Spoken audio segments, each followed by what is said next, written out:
vendedor de su propio delito.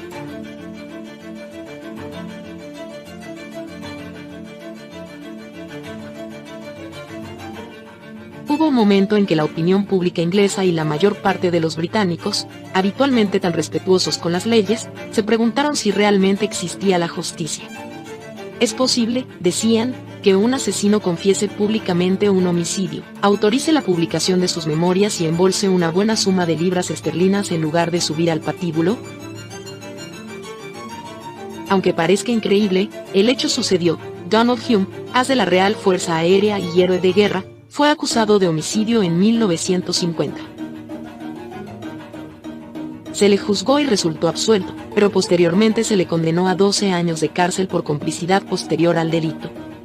Por buena conducta, su reclusión se redujo y fue liberado. Una vez en libertad, se declaró públicamente culpable del delito de homicidio, porque ya había sido juzgado y absuelto.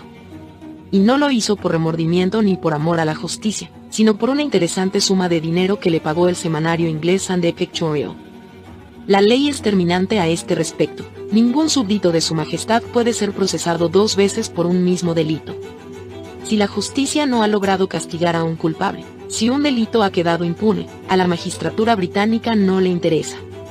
La bomba Hume estalló cuando Londres amaneció tapizado de volantes en los que el Sunday Pictorial, con una tirada de 5,5 millones de ejemplares semanales, anunciaba que el exaviador, apenas salido de la cárcel, había relatado con todo detalle cómo había matado al hombre por cuya muerte fue procesado y absuelto. La curiosidad del público, mezclada con un vago sentimiento de asombro y horror, se despertó inmediatamente. Todos recordaban el macabro caso acaecido en 1950. Cuando el cuerpo descuartizado de un hombre fue encontrado en los pantanos de Essex.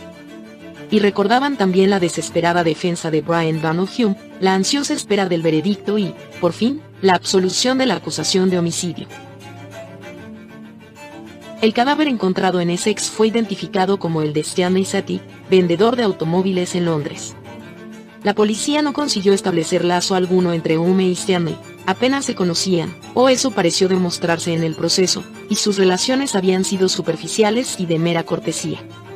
Existían, sin embargo, graves pruebas contra Hume, manchas de sangre en sus ropas y en el avión que había alquilado para efectuar el macabro lanzamiento. El expiloto explicó su versión de lo sucedido: 3 personas, a las que identificó como Maxie, Greene y el muchacho, habían matado a Satie, apuñalándolo en un apartamento londinense. Los 3 se dirigieron a Hume, cuya situación financiera no era muy brillante, ofreciéndole 150 libras por desembarazarse del cadáver. Hume confesó al jurado que no vaciló mucho en aceptar el encargo. Los 3 también pagaron los gastos de alquiler del avión y entregaron al piloto 3 paquetes, acompañándolo en la máquina hasta el aeródromo de Croydon. Aquellos 3 paquetes, que él lanzó desde el avión, contenían los miembros de Stanley Satie. Estábamos citados para después del vuelo, dijo Hume a los jueces, pero cuando regresé no encontré a nadie. 4 días más tarde fui detenido. Esta es la verdad. El abogado defensor de Hume sabía su oficio. En la vista del juicio pronunció un informe apasionado. Aquella arenga y muchas cosas que quedaron oscuras en el proceso jugaron a favor de Hume. La condena que se le impuso a 12 años pareció a todo el mundo excesivamente severa. En la cárcel, Hume fue un preso modelo, tanto que el director del presidio de Brighton lo recomendó para que fuese reducida la pena.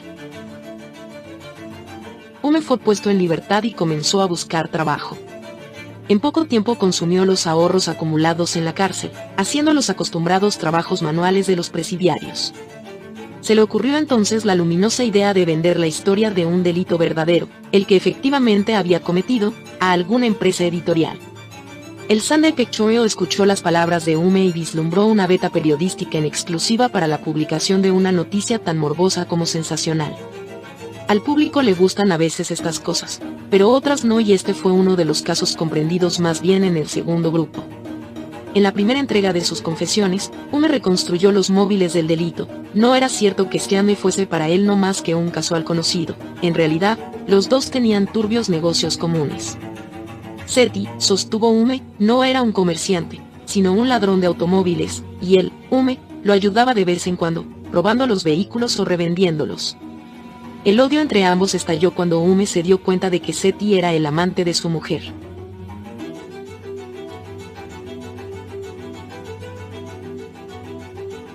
Fingiendo no estar enterado de nada, empezó a meditar su venganza. La idea de matarlo se convirtió en una obsesión después de que Seti maltrató a un perro pastor alemán, que pertenecía al expiloto.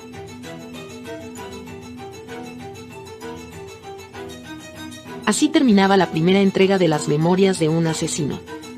El 4 de octubre de 1949, Hume asesinó a Seti en su apartamento con una daga alemana. Posteriormente, desmembró el cuerpo con una sierra para metales, empaquetó los restos y los lanzó al estuario del Támesis desde una avioneta.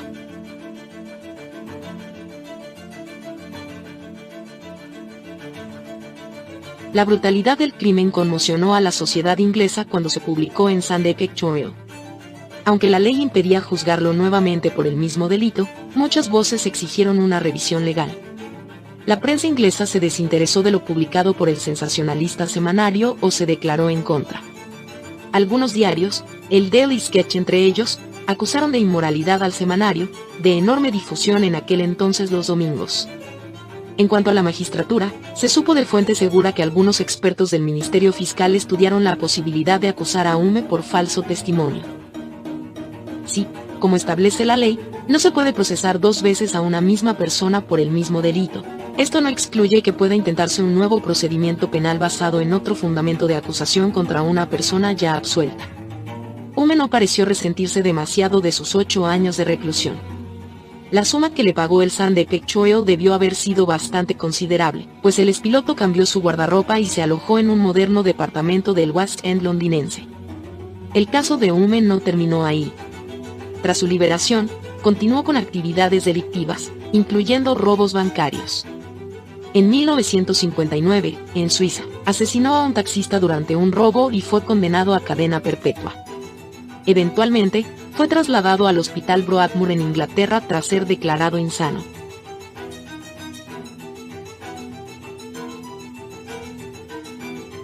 Por otra parte, son muchos los que dudan de la veracidad del relato de Hume. Es muy posible, en efecto, que, arrastrado por su necesidad de hacer dinero a toda costa, el expiloto lo haya inventado todo, seguro de no poder ser desmentido por el otro protagonista del drama, Stanley Seti, cuyo cuerpo fue encontrado descuartizado en los pantanos de Essex. Eso es todo por hoy.